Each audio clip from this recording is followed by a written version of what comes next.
My name is Dave Abram. I am a cultural ecologist and learn from various, primarily indigenous cultures, about their relationship with the surrounding landscapes that they inhabit, the more than human terrain, the land that includes us two-leggeds but includes as well all the other walking and crawling and flapping folks that live in that terrain or migrate through that land, as well as the rooted peoples, the leafing elders who breathe out the sweet oxygen that we breathe in, the grasses, the trees, even whole forests. The relation between communities, human communities, and the more than human communities in which they're embedded, I'm particularly fascinated by, and what we today can learn from different cultures about their rapport with their surrounding landscapes, and what clues they might have for how to live in a more right relation with the earthly world that we inhabit, or clues about mistakes that we might avoid in such a relationship. And my particular fascination is with the ecology of sensory experience. How our senses, our eyes, our ears, our skin, how our senses experience the sensuous manifold of colors and shapes and textures and voices that surround us. How sensory perception, we might say, is the kind of glue that binds our separate nervous systems into the encompassing ecosystem. And I'm also fascinated with language, with the ecology of language, how what we say so profoundly influences what we see or hear or even taste of the earth around us. So those are my key foci or fascinations.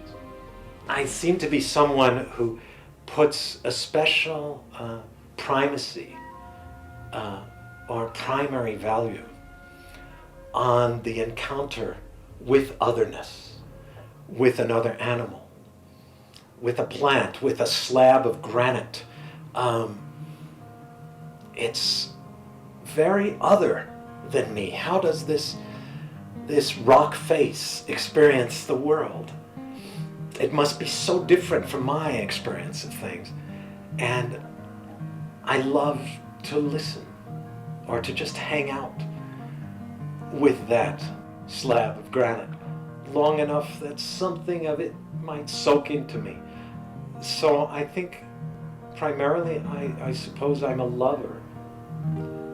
I'm a lover of the whole more than human field of sensitivity and sentience.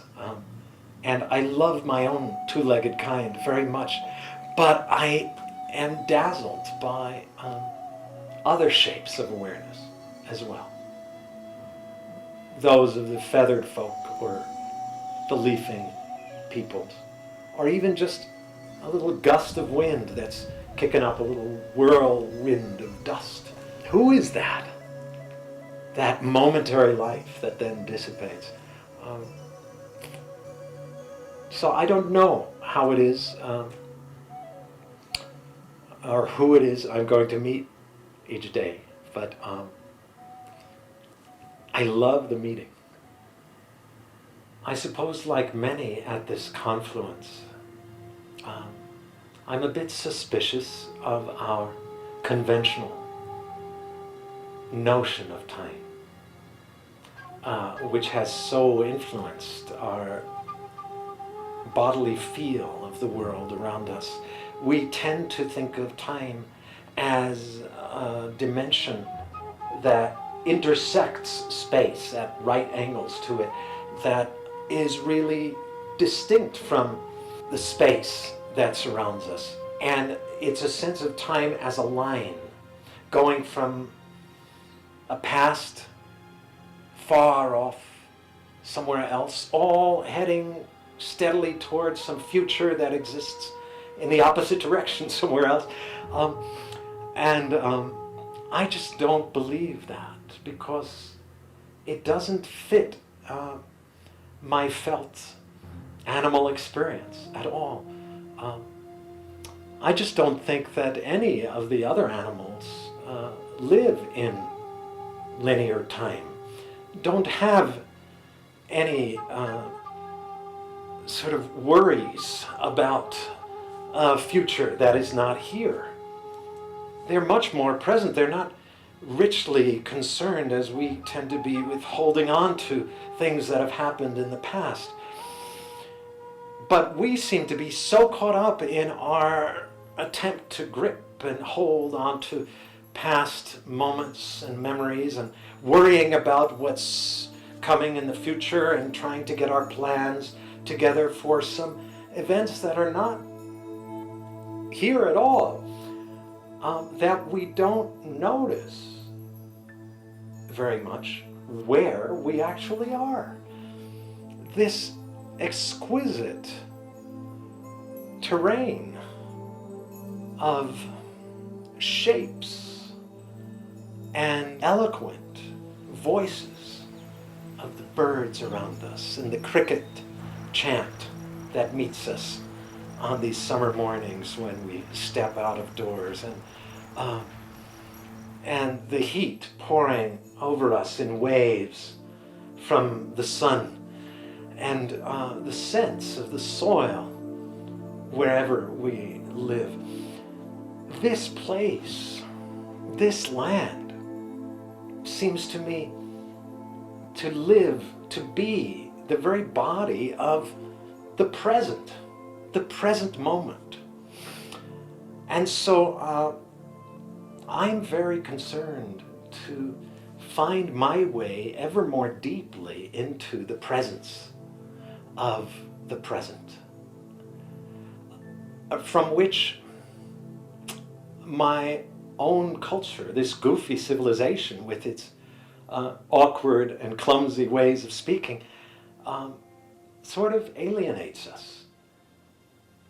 All of my work revolves around helping folks, and myself as well, to glimpse past our limited concepts and our very clumsy ways of speaking of this physical world, to actually see, to really hear, to feel this very palpable, sensuous, earthly reality in anything approaching its outrageous wildness and mystery. This world, it seems to me, the world in which we breathe, the world of ground, the world of the horizon, is the mystery of mysteries. And so my sense is that there are many, many other worlds, yes, but they are all secretly rooted in this world. And so to threaten the health and integrity of this earthly, humble, difficult, ambiguous, bodily world that we call Earth is to recklessly endanger all the other